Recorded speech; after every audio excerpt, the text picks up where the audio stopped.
Morning mga ka-FG. Mag-mix tayo ng abono para sa ating direct seeding na palay. So, mix tayo ng ito, 2100 at saka Triple 14. Triple 14. Bakit 2100 instead na 4600? Medyo yung lupa natin maasim.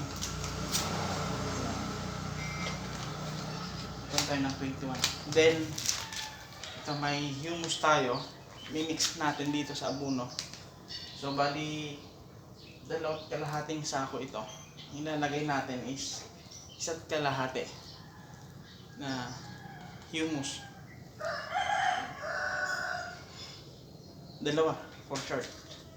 Kasi wala na tayong paglalagyan. 2 ang ilalagay natin dito.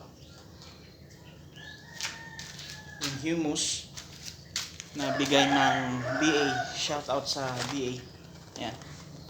Meron siyang binigay. Kasama ng bini. So, mix natin dito.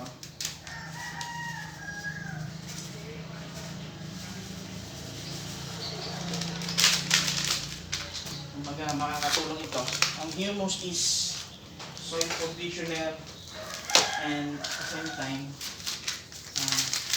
para maiwasan yung leaching sa abono. Hindi papailalim kagad, which is hindi na pakikinabangan ng lupa ng tanim. So ang humus is hino-hold niya yung water capacity and then yung nutrients na ilalagay natin. So, mix natin to. Yan.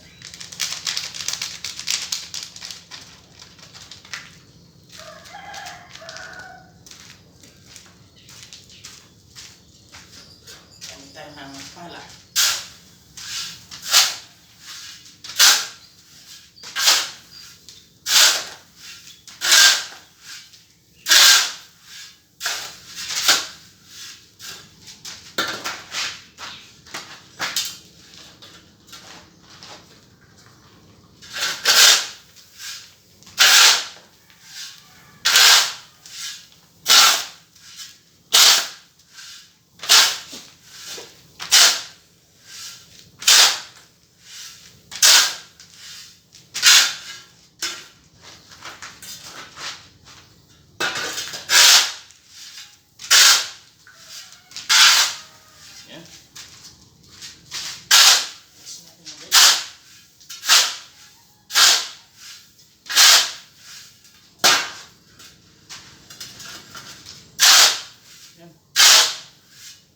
So ito yung ating pamamaraan.